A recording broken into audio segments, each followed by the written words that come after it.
Buonasera, everyone. Buonasera a tutti. I'm Esther. I'm Elvis. He's in the building. Alfredo Sauce of You, Me, and Sicily. Welcome back to our channel, or if you're new around here, welcome to You, Me, and Sicily, where we come to you weekly to talk about, well, all things Sicilian. So first and foremost, chin chin to you. I'm having a little Sicilian Prosecco. Alfred, what are you having? Chin chin. My pal Jimmy Ingram will be proud of me. Jimmy, you know what this is? It's Italian sangria. Italian sangria. I picked it up this week at the store. I couldn't believe I saw it. Italian. Come to find out that sangria is a very popular drink in Italy, even though it's, fame is from Portugal. Usually you're supposed to have a piece of orange or fruit in there, but today you just wanted some ice. Because this stuff, I have to be honest with you, okay? How does it taste? Oh boy, here we go. I'm not complaining at all about my Prosecco. I remember when I was a hippy dippy, okay, back in the 70s, we used to buy this stuff called Bally High. Oh boy. Bally High. It was like $1.59 a gallon or something like that. The hippies, we used to drink it. I took a sip of this stuff and I was transported back to my hippie days. Did it come in a carton? No. It came in a bottle like that. It was Bally High. The other one there was two. Yeah, that was Bally High. They did a lot of advertising. It was a fruity thing. This is a fruity thing. This is a good summer drink. I mean, today was kind of hot. Well, usually you have the red wine with the ice and the peaches, right? Like your father used to have, right? But I didn't want a strong red wine because, I'm on the show. So this is, what did you say? This is only 7%? 7%. 7% alcohol. So one day gin, one day grappa, one day sangria. All right, we've got lots to talk to you guys about, like always, the situation here in Sicily, some Sicilian and Italian phrases that we love, and also about just a little bit about the Muslim rule here in Sicily, just to whet your appetite and make sure that you go and learn more. So let's start with the latest situation. Whet the appetite. That's what did I say? W-A-G-T. Whet the appetite. What did I say? I don't know. What did you say? Okay, you guys. So the end seems to be near. The curfew, as of the taping of the show in May, the curfew has been moved by 1 hour. On June 7th, it's going to be moved to midnight. And then they say, Mario Draghi, the prime minister, that by June 21, no curfew. And so we will see a lot of openings. Weddings and baptisms can resume on the 15th. And really any parties and graduations on the 15th of June. Also now museums are open, of course. We can eat outside for lunch and dinner starting June 1st, even inside for lunch and dinner. So we are very hopeful, right, Alfred? This whole thing with the COVID thing, this whole 1.5, almost 2 years of like social distancing, it has really psychologically, bothered me. Today, Esther and I saw a gal, a good friend of ours, Stefania. Haven't seen her in about 1.5 years or so. Now, she's a sweetheart. We love her. And normally, when we greet each other, we would give each other a big hug and a kiss on each cheek and stuff like this. You know what we did today? The old elbow job. So I got home and I was thinking about that. I was saying to myself, is this whole thing with the mask and social distancing actually going to change the way people act socially? I think so for a while. You do? I think so for a while. But she was so helpful to me because today I got my health card. She got a health card and she also picked up her resident card this week. So it's been a big week. It's been a tumultuous week in terms of Italian administrative things that she had to get done, which guess what? They're done now. It's done. And now we have to get her vaccinated, okay? Because she wants to go home. So that comes next. So that's the biggie. We have to get her vaccinated. Let's talk about, first of all, I want to tell you guys, so before I came here, I was reading Alfred's books. The first time I came here in 2014, by 2013, I was reading Alfred's books. And the first two words he taught me were Beddu and Bedda. And those two words have remained in my vocabulary since then. What is Beddu? Beddu? Usually we say it to our friends. So when I message my friends here, I say, Bedda, come va, ba, ba, ba. Beddu, you call Massimo, your law partner, Beddu all the time. And it means cute boy or cute girl, but you use it in everyday life. It's a term of endearment. I use it all the time. I always have used it. I remember when I was a little kid, my grandfather, both of them would grab me by the, and they would go, Figu Beddu, which means beautiful son. And my grandmother would say, Figu Beddu, gioia di mi cuore. That means beautiful boy, joy of my heart. And you use that all the time still, right? Yeah, I mean, those are there's a bazillion little things, earlier phrases, Sicilian phrases. You were cracking me up earlier. What was the one you were cracking me up with? Oh, my grandfather used to say this to me. This is what you call dead Sicilian, okay? Non ci fare cacare di muschi. Non ci fare, don't. Non ci fare cacare, that means shit on, di muschi. In other words, don't let the flies shit on you. In other words, get to work, okay? That was an old Sicilian statement that my grandfather both of them used to say that to me a lot. Anything else? Well, my overall favorite word is basta. That's Italian and Sicilian, basta. And then, the venica. I like saying venica instead of veniqui. Yeah, I say venica. Yeah, that's the same. So much more, What's another good phrase? Helen asked a question about Italian. Okay, but hold on. Wait a minute. This has got to fit into this, okay? Okay. Helen was asking a question about Italian card games because there's a lot of card games. Today online, somebody was saying that he found his uncle and he had a nickname, Sette Mezzo. Sette Mezzo. What does that mean? Well, that means 7.5. Sette Mezzo. That's a card game. It's like playing 21, except that there are no 8, 9s, or 10s in it, and there are no Jack, Queen, and Kings. Okay, it's like playing 21, except with low cards. We played that game all the time. Well, the people here in Acitrezza, the old timers, play that all the time, right? You go down there, they'll put up a table anywhere, and they'll start playing. Yeah, the cards. That's one game. The other game is called Scuba. Exactly. Scuba. You have to have the Scuba cards. SCOPA. That means broom. And the kids play that. You sit around the table, and the cards for that, by the way, don't have any numbers on them. They have figures. Okay. That's a great game. My grandmother used to play Scuba. We used to play this on a Saturday night when we went over there. And then around Christmas time, the gambling game is called Sicilian. The closest game like that is AC-Deucey, where you put 2 cards down, and then you make a bet that the next card that's coming up is going to fall in between the two of them. Okay, that still is a big gambling game. Those are the 3 big gambling games. Did you play? Well, we played canasta. We played different. Canasta. Do you remember canasta? That sounds like going to. All right, I want to know Hotel. What are some of your eating favorite. Borscht. Play canasta. Are some of your favorite Sicilian quotes or Sicilian words? What else? Citrangolo. You guys know what citrangolo is? Oh, next time I'm going to have that for show and tell. It's a Sicilian cucumber, and it's looks like a snake. Citrangolo. What else? Oh, Stefania gave me one today. Impare, like compare. And I think she's here in the chat. So Stefania, make sure. Let me know if that's a good one. But generally, she said she uses that with her male friends. Impare. So there you go. The old timers smile when I use some of this stuff. Believe me, they love it because they're like, "Wow, I haven't heard that since 49."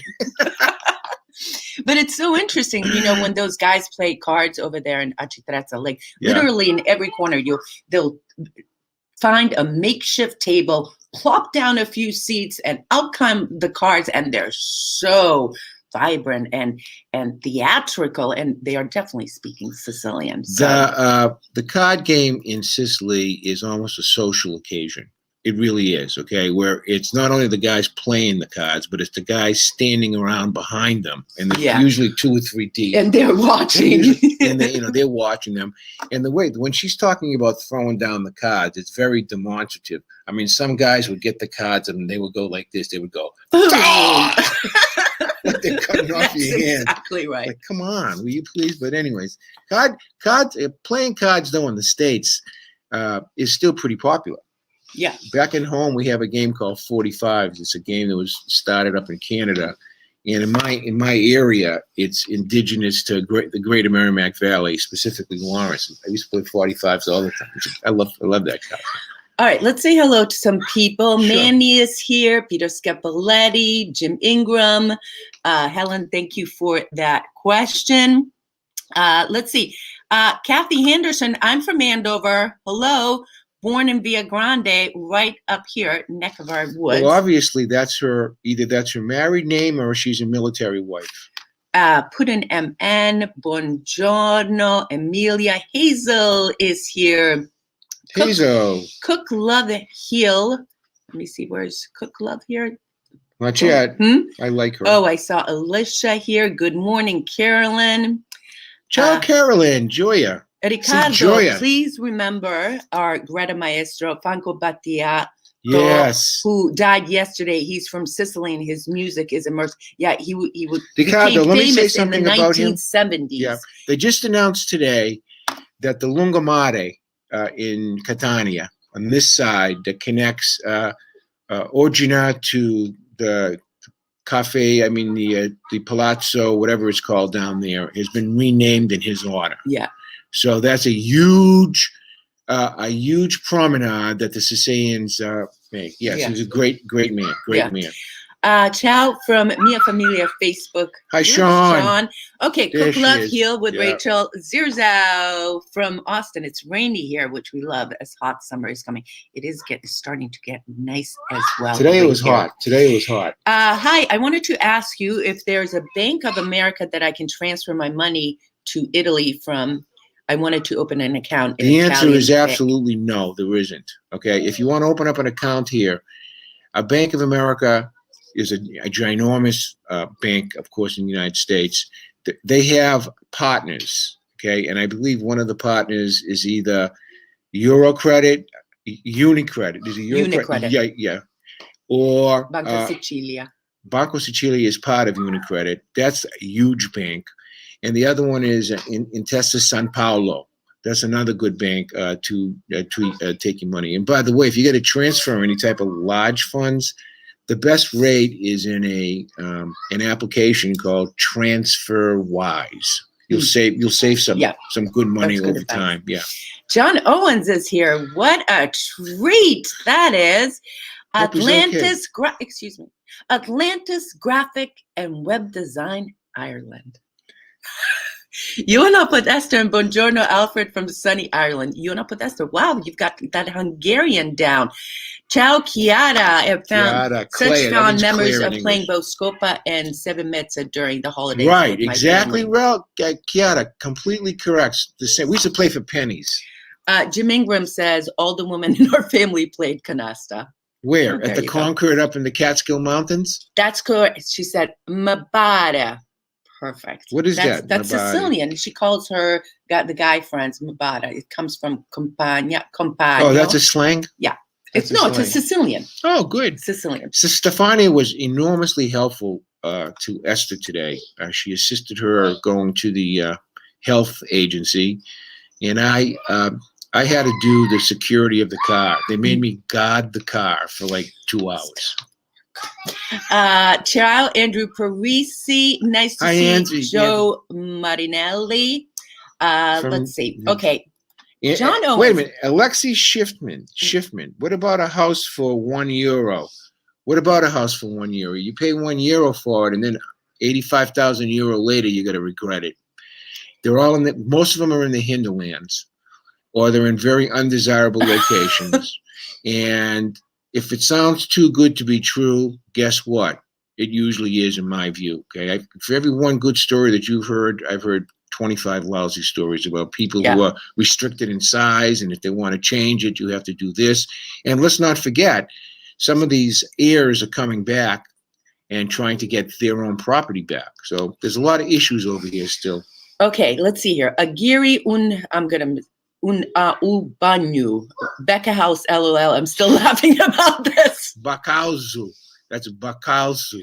Okay, so Backhouse. Joya. You're right, John. You're exactly right. So, Joya, how long after you arrived to Sicily did you start to understand and speak Italian? I'm still not fluent, and that's why Stefania was so helpful, because while I can get around everyday things in the market, at supermarket, at restaurants, and everyday conversational, I'm still taking lessons, Italian lessons, and it's still not at a level where I can administratively take care of things without a problem. So legal words and legal procedures and some of the documents are still too complicated. That's why we keep saying over and over here on our show that if you're coming here and if you're not bilingual, get someone to come, get someone to help you.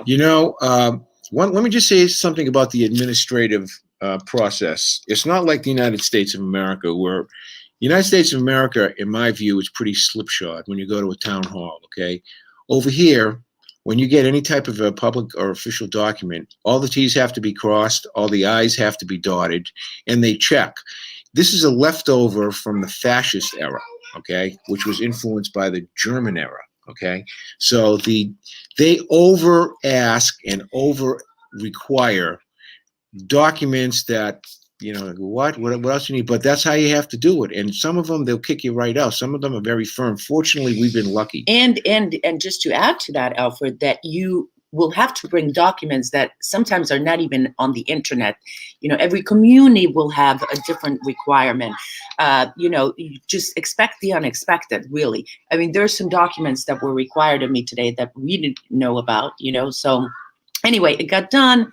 Let's move on. Okay. L'erba tinta un mori mai. Bad grass weeds never die. We usually smoke them. No, Ciao, Beddi. Thank you, Val Campioni. I don't know if you heard, but that's my favorite. Beddu, Bedda. And basta.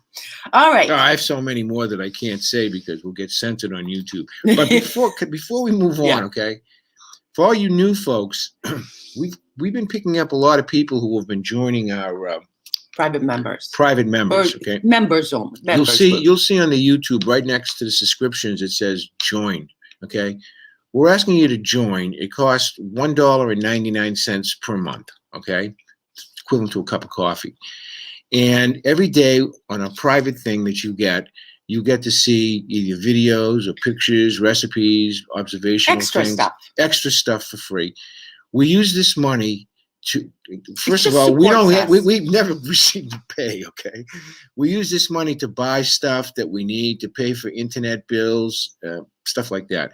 So, and it's very helpful. We've picked up almost 50 memberships so far the last 3 weeks.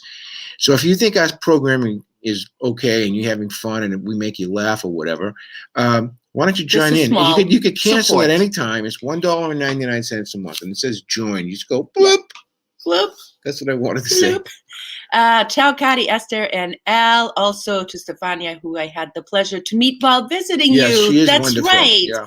Oh, Nancy, that's right. At our one of our parties. Stefania knocks me out. She's part of that group of Esther's friends. Vanessa and Gabriella are the same. These are three women that their vocation is motherhood.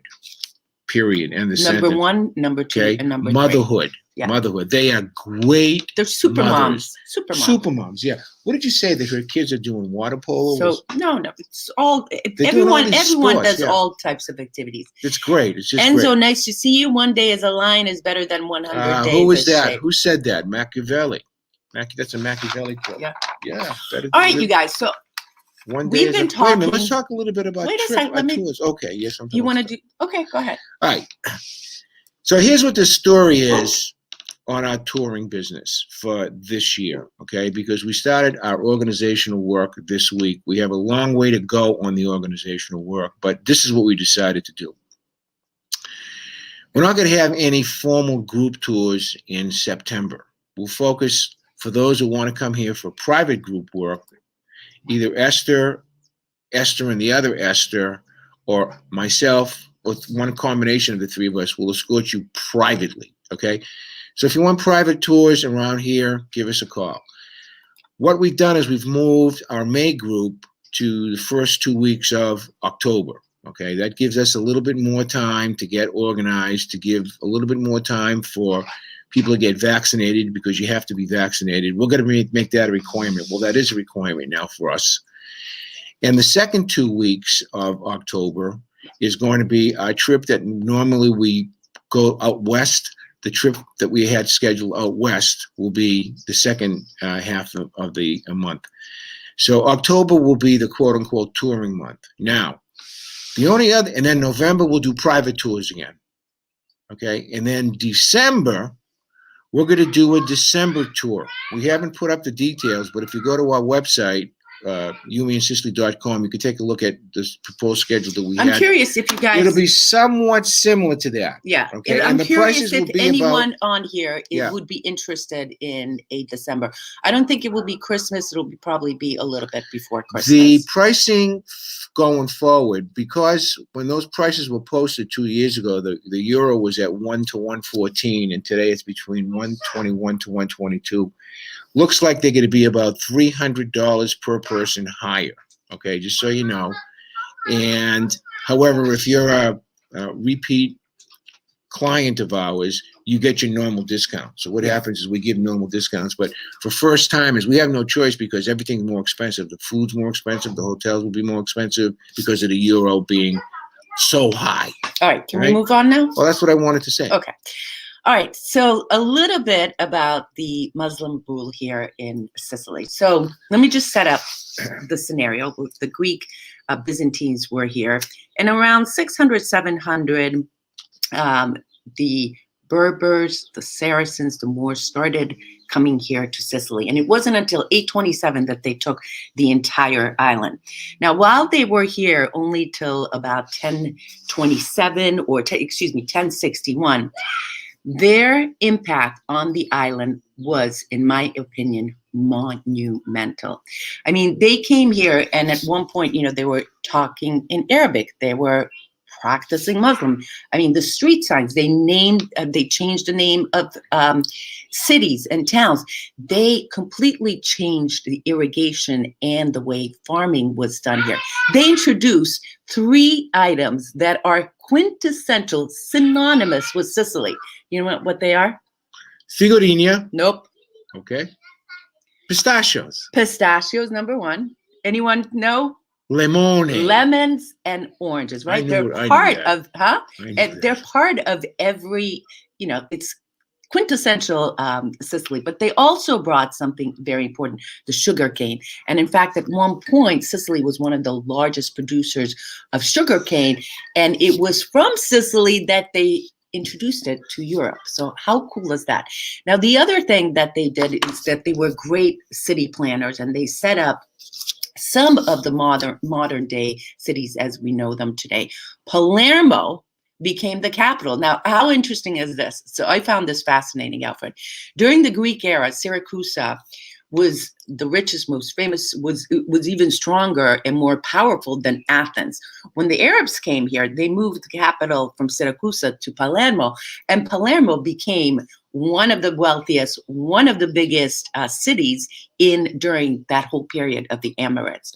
And what happened in Palermo, they started these souk-like markets, right? So the ballo in Palermo, the famous ballo outdoor market, was started during the Arab era. And when you walk through and you hear the bartering, the yelling, it sounds like you're in a Middle Eastern country. That still exists here in Sicily. And at that point, they also introduced silk. They also introduced textiles. They introduced ropes. Sicily was a major hub, a major crossroads during the Arab era. To me, it's fascinating. But if you even going further, Alfred, looking into the cuisine, the granita. Remember, we learned at the Granita Festival in Acciariale, they told us how when the Arabs came here, they went up to Mount Etna, they shaved the ice, put it into containers, then they came down here and put all the local flavors, like the pistachios, the lemon. They put them in caves, right? Yeah. And then you have the cannoli. Holy cannoli. That's it's a lot more Sicilian. It's a lot more, in my view. I think the most important contribution that the Muslims did, and I'll just get into that just a little bit, is the whole idea of land reform, okay? Because under the Greek Byzantine rule, the wealthy had it all, and the Sicilian peasants were no more than serfs, okay, a very small existence. The Muslims changed that and took land from the Byzantine wealthy and redistributed. I think that's profoundly important. Now she made mention of Palermo being, rising to prominence. You know how much prominence Palermo rose to? It was the third largest city in Europe during its heyday. It had a population of 350,000 people. Second to Cordoba in Spain. And Baghdad. No, excuse me. Cordoba in Europe, I said. Oh. Cordoba in Spain and Constantinople, which is right on the border, okay? That is profound. 300. What happened to Rome in those days? Rome, by the time the Muslims were here, Rome had been sacked by the Ostrogoths, the Goths, and everybody else. Rome was a drink water town, less than 50,000 population, probably 45,000. And what happened was the emperor moved to Constantinople, okay? And there it became primarily a Greek thing, as they say, a Greek and Roman Christian thing, so to speak. And Rome went right down the chute, okay?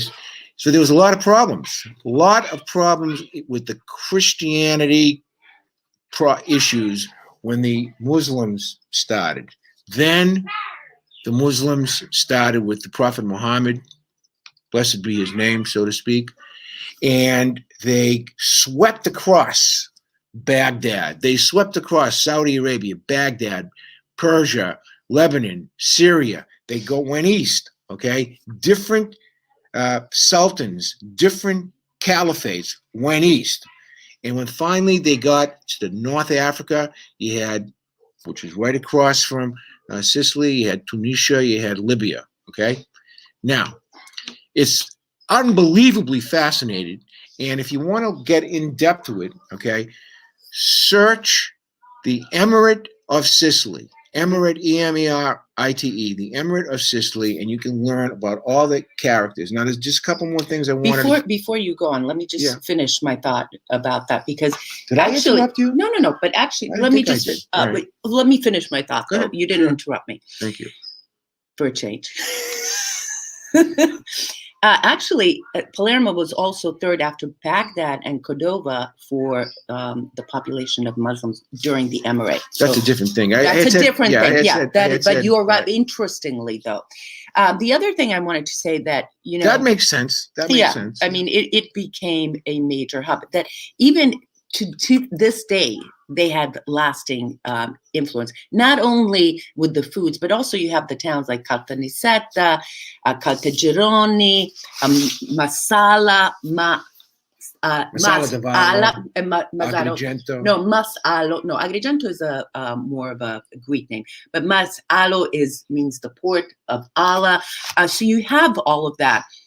And the other thing that I wanted to say, that when they came, they allowed the Greek Orthodox Christians that were here and the Roman Catholic Christians that were here, if they wanted to continue worshiping. But a lot of Sicilians did convert to Islam. So it could be because they were forced. It could be because they just wanted more rights. But I want to say to you that also, the Arabs were allowed to coexist in some form under the Normans. We're going to talk about that later. But while they were here from around 827 to 1061, their influence lasted for another couple of hundred years afterwards. So that's something look at it's still today very much. Still today. It's still today part of the fabric of Sicily. Look at all the women that dressed in black. Every time you see your grandmother dressed in black, what do you think that came from? That's the burqa. Okay, that was one of the direct things that went over there. But I wanted to talk about just a couple other things, okay?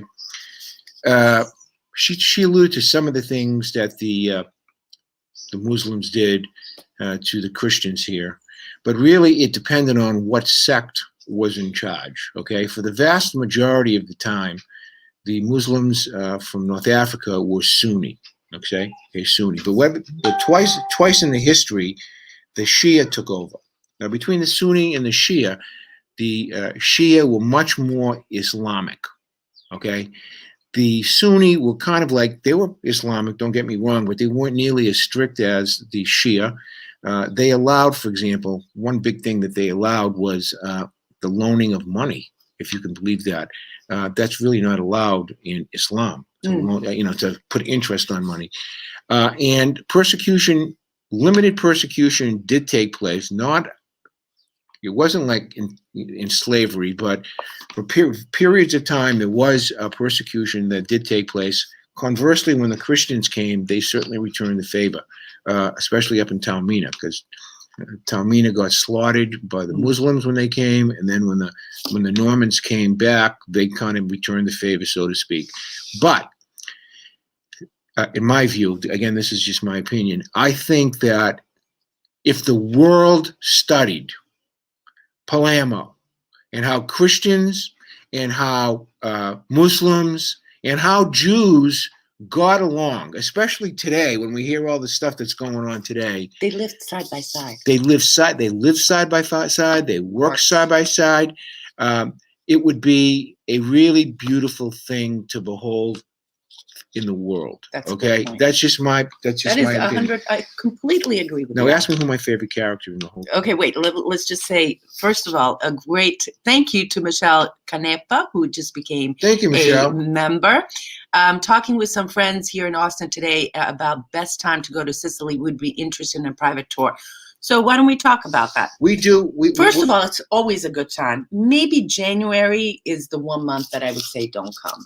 Well, if you don't want to go swimming, it depends if you want to swim or not, okay? Yeah. If say, for example, you don't care about swimming, but you care about the historical sites, I always say come in November.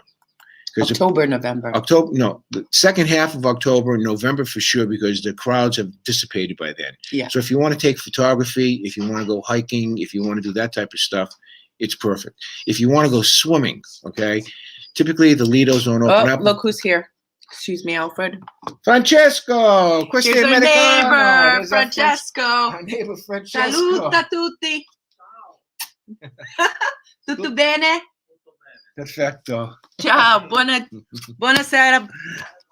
I love that guy. It's our neighbor, Francesco. That was Let's funny. get it back in. All right. So anyways, what was I saying? So I was saying, if you come in November, it's great. Even December, we love December. Okay, it's How about December April? It's not snowing here. It doesn't snow. Okay, so you don't have to worry about snow. If you come in December, bring a jacket and a sweater, obviously, because at nighttime it does get a little chilly. But if you come here, we always have parties at our house around Christmas time. We'll have my Christmas tree here. We'll be on the deck having fun. Like, I know some of the people that are listening to this have been here before at that period of time.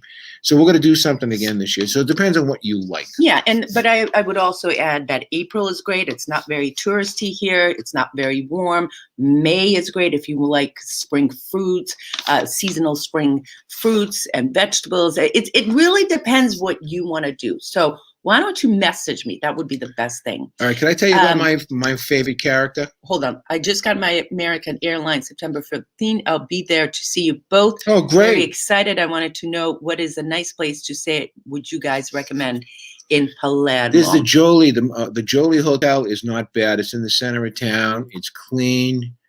There's the Palm Hotel.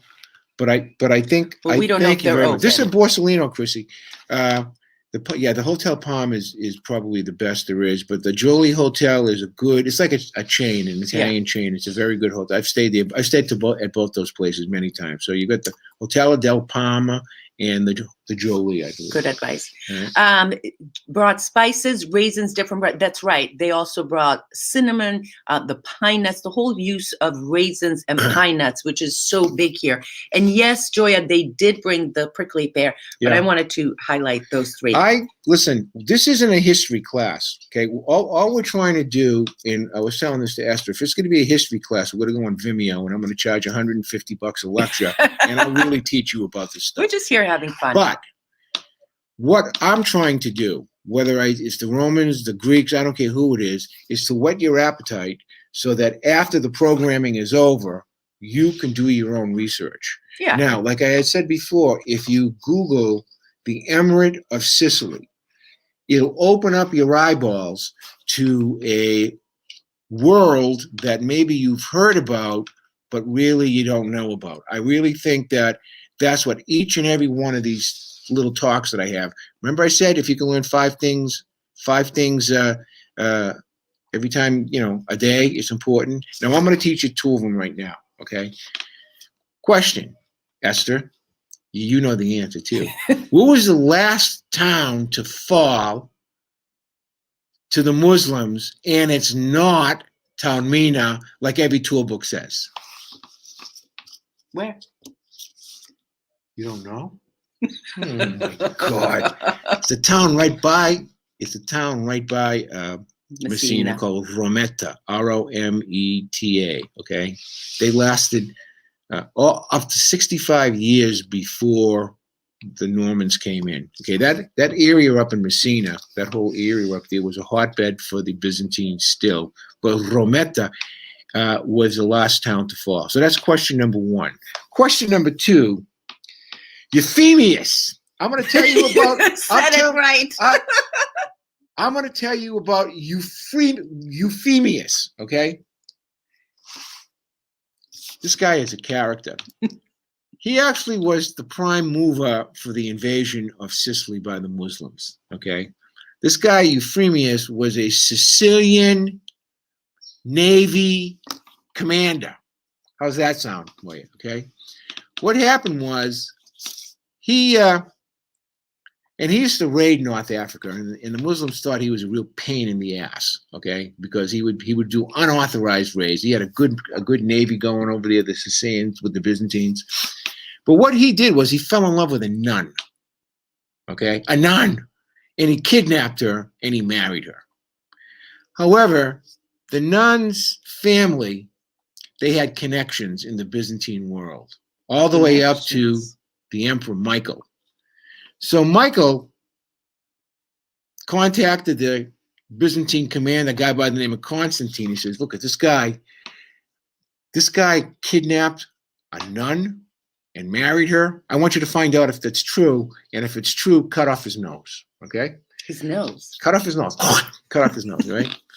So the commander starts going after this guy, and they have a battle, and Euphemius wins.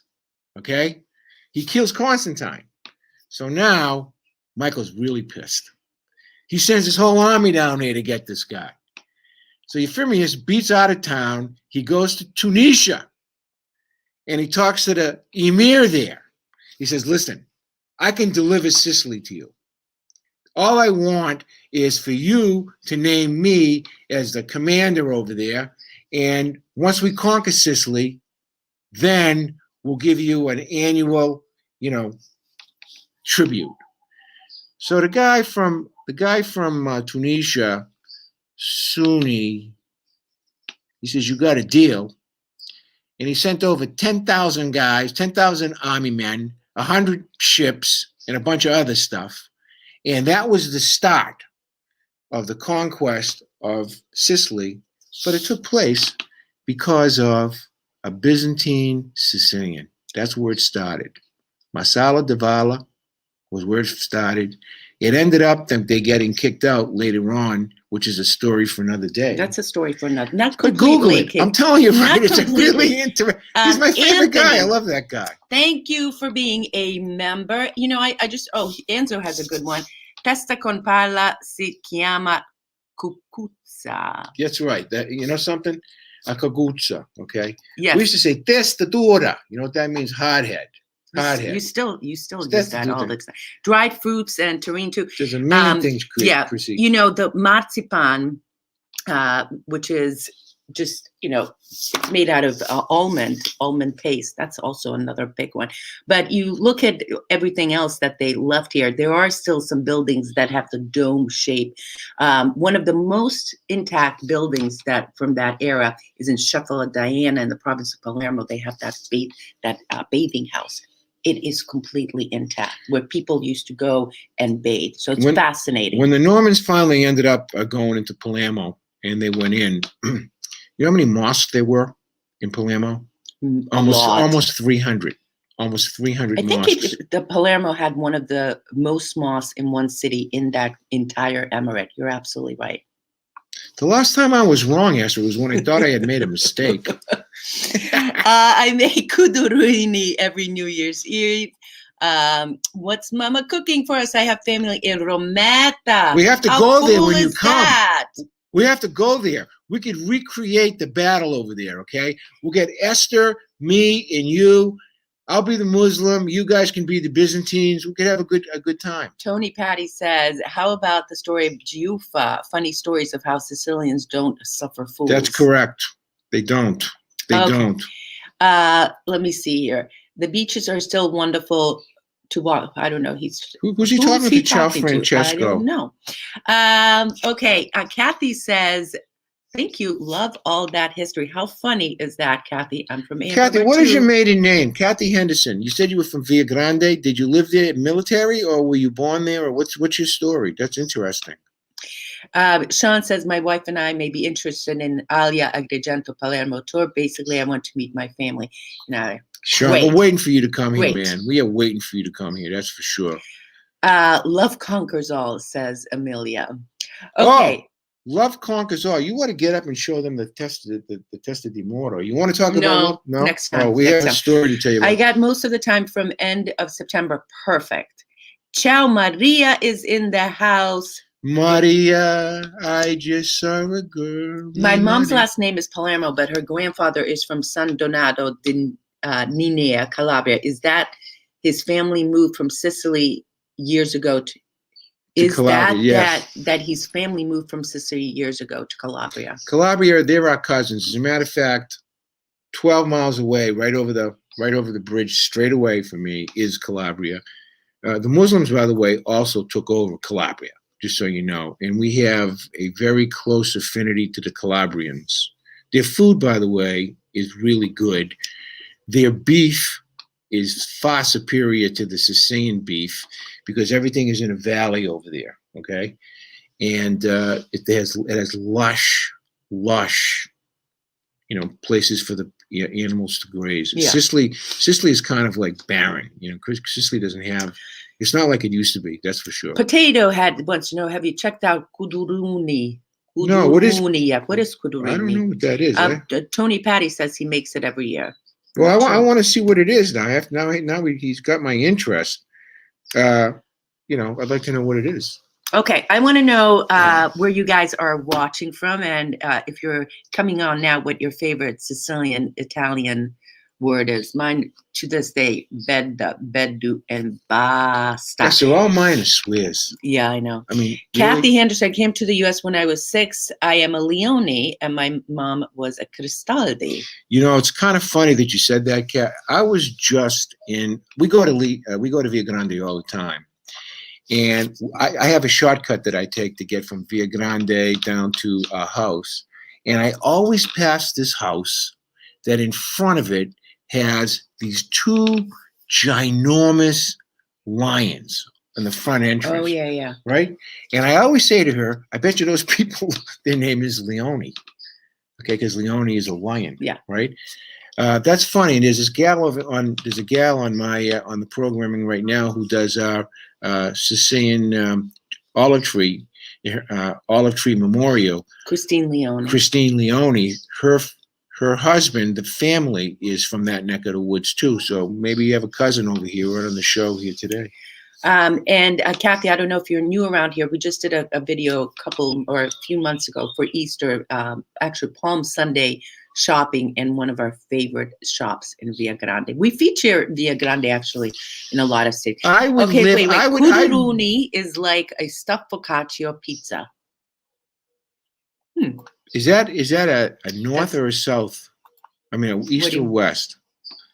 You remember that house, Chicha, right? See? Okay. Lori says, I recently found my birth father and his family came from Piana dell'Albanese. I'm researching everything I can and obsessed with all things Sicily. Listen to me, Lori. When we're done with this chat here, go to our playlist, Explore Sicily, and we did an entire episode solely focused on Piana dell'Albanese. You'll find some great stories there, great history. We interviewed the locals. it is a fascinating town because still today they speak Albaresce, the old, because they were refugees that came from during the Ottoman Empire. They landed here and a bunch of other little towns. But that town, all I can remember is the cannoli, because it's reputed to be one of the best cannolis in the province in Palermo. That one and the one I had from Isola della Femmina. That one was good. That was a killer one too. But those people in Piana dell'Albanese was so nice. They were so nice. Tony Patty says Sicilians say when people don't get along, a scarpa stretta e un piede malato. The tight shoe and the swollen foot. They just don't fit. My mother used to say to me, I'll give you a couple of quick, Anthony. Yeah. I mean, my mother used to say to me, like, say I would say to her, Mom, I have a date Friday night. Can you loan me $10? She would say to me, Tocco do culo. What does that mean? Touch your ass. In other words, you're not getting a penny from me. Tocco do culo. She would have little sayings like that she picked up from one of my aunts. Okay. Yeah. And that's what we did. We always got these little 2-word not on insults, but like, my mother was one of these people when we were bad. All right. If she was on the phone, right? If she was on the phone and the kids were yelling, she would just go like this. Paula does on that. the phone. Right? And we knew we would get our asses kicked. Our friend Paula in Castellamare does it.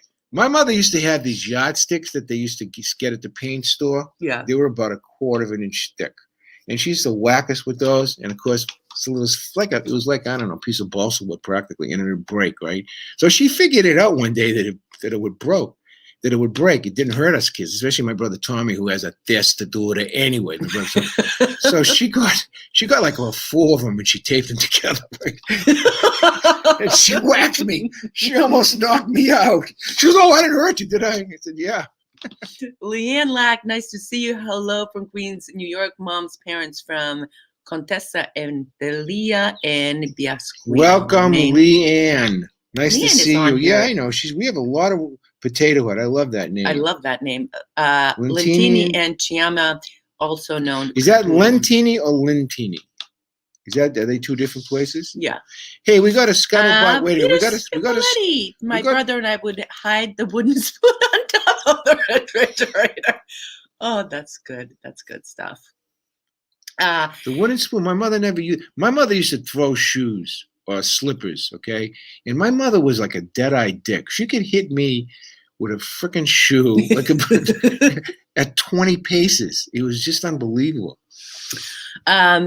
Hazel says, I have my grandmother's very large wooden spoon, many red buttons from that spoon.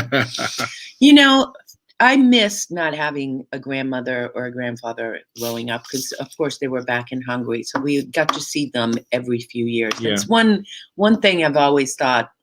My niece is so lucky to have my mom because the grandparents, they just spoil you so much, right?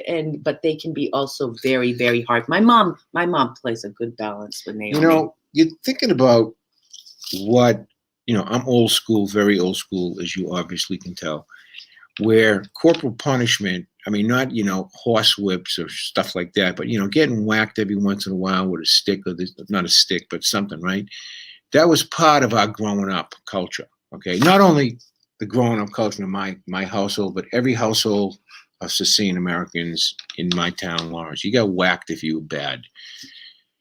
Today, if a parent whacks a kid, they can end up getting in a lot of trouble because all they have to do is the kid goes in, especially there are some vindictive kids, they can go in and report it to the nurse. My mommy beat me up. And then the next thing you have a 51A investigation going.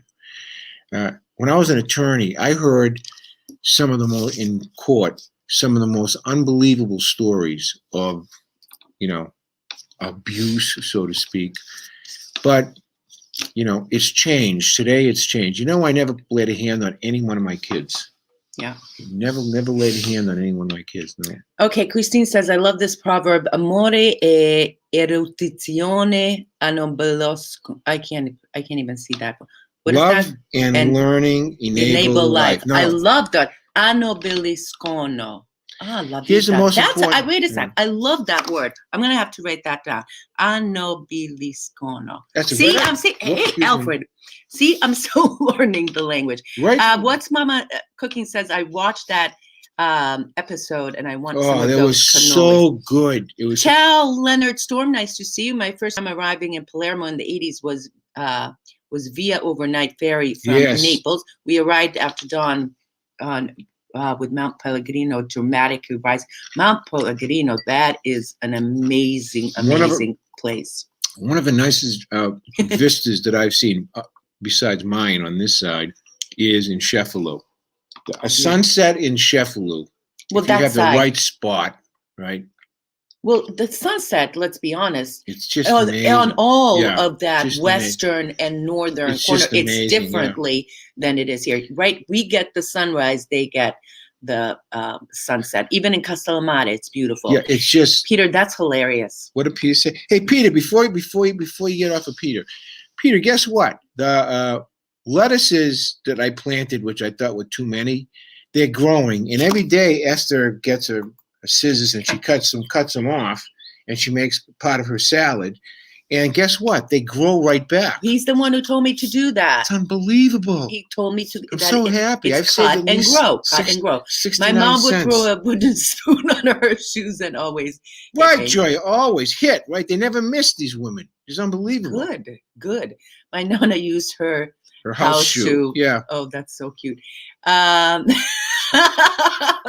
Ducking the shoe. Al, the street that was my house was on Via Menzini. Can you please write that down? Here's a pen. I want to tell you what. The next time we're in Via Grande, get me the number. Get me the number, Kathy, and we'll take a picture of the house for you. Menzini. Okay. See if you can find the number. Okay? I recently found my birth father and found out. Oh, sorry, I already read that. I hope you enjoyed that video, by the way. No tomato plants yet. No, I haven't. Listen. We've been so busy. She has stuff for me to do every day. It's just bananas. Like, for example, next Tuesday, she's making me get a pedicure. I started getting pedicures about a year ago. And my only question about getting a pedicure is, why did I wait so long? Well, I suggested we have this 3 years beautiful ago. gal. She comes in, dirt cheap. She gives you a foot massage.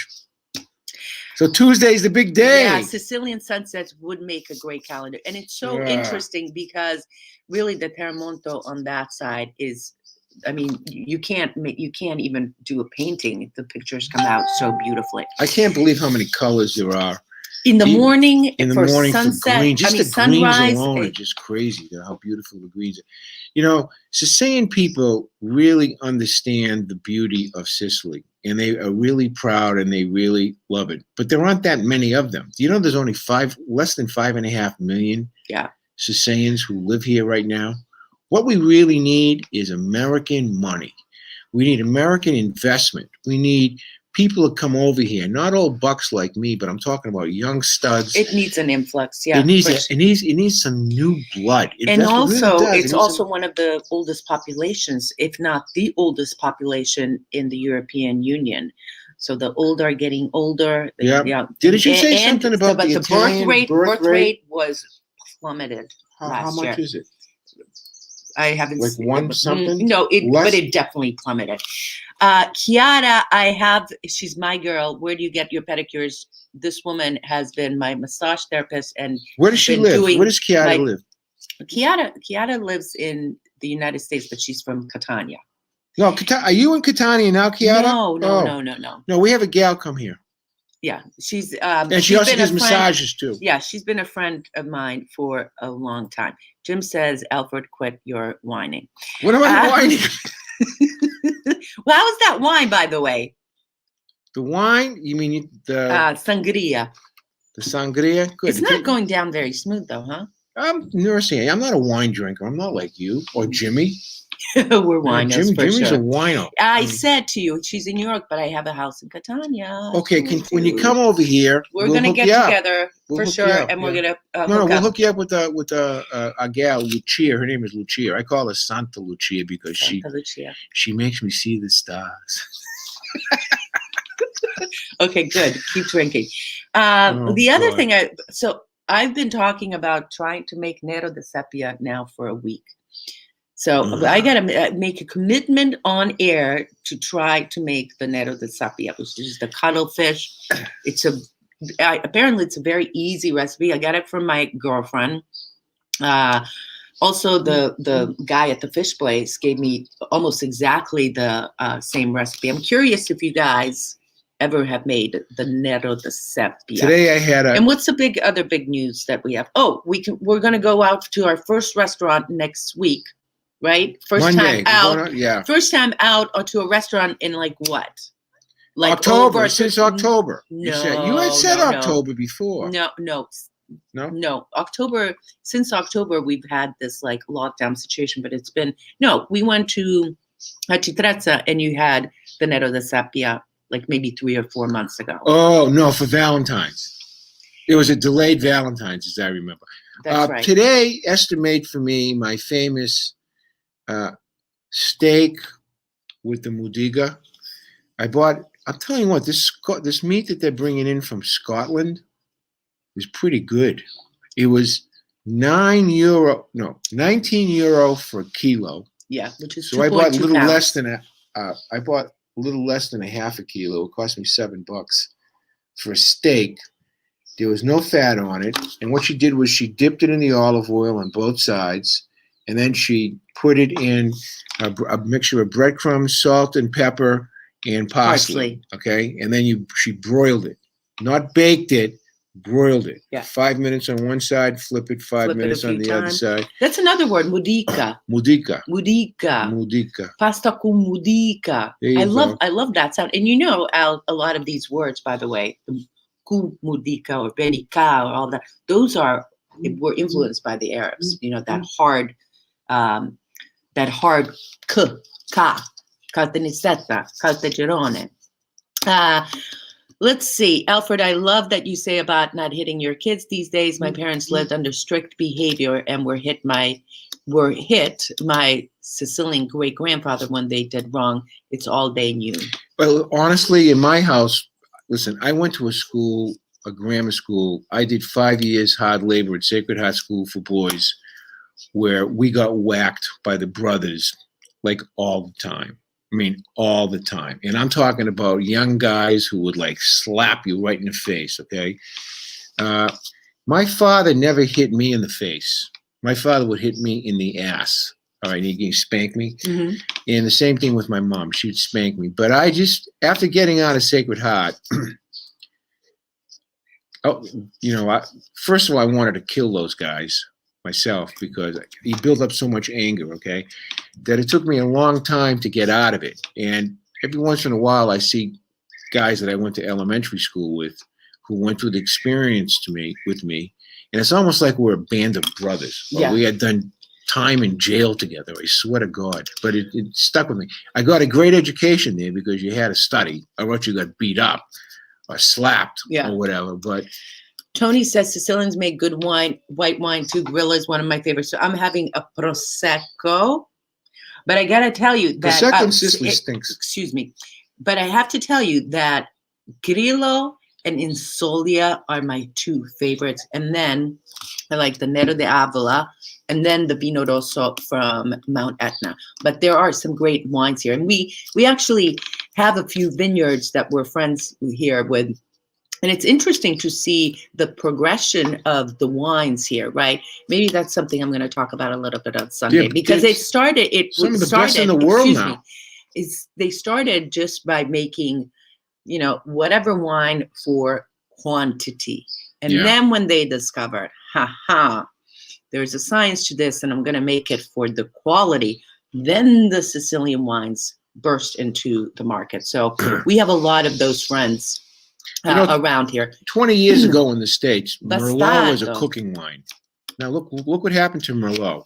Cabernet Sauvignon in the States that was a marketing creation. Yeah. Okay. However, the Sicilian grape, the Nero, the black, the Avila of Avila, that's a town in the Siracusa province, that is getting an outstanding and astounding reputation in the last 20 years, in my view. Kathy, went to Holy Rosary and the nuns hit your hand with a Yeah, ruler. they did. Kathy Wait a second Henderson. before you go. Atlantis, graphic and web design, Ireland. Ciao. Oh, to the Italian that says, ciao, Atlantis. Thanks for being here. Okay, what are we going to talk about the next on Sunday? Wait, I never hit. Good. Okay. Good, put them in the corner. Amelia says, I went to Catholic college, 3 and 2 simultaneously talk about blowing your own horn. You don't want to know. I went to Catholic college. Catholic college. I'll tell you what, if anybody ever hit me in college, they'd be in trouble. No one ever hit me in college. On that note, ladies and gentlemen, thank you for spending some time here with us. We covered a lot of stuff today. We did. Holy high five, honey. Oh, so pretty good I hope today. you guys learned something. Did you learn anything? Do you want us to continue some type of little bit of lessons to whet your appetite? Leave me a comment. What are we going to talk about on Sunday? Sunday is a big day because it is the anniversary of the assassination of Giovanni Falcone, the anti-mafia. Are you going to teach him any history? Well, maybe a little bit. Okay. We'll see. James Until Ingram. down. See you later, pal. Arrivederci. Peter. See you later, pal. Hazel. See you later. Ciao.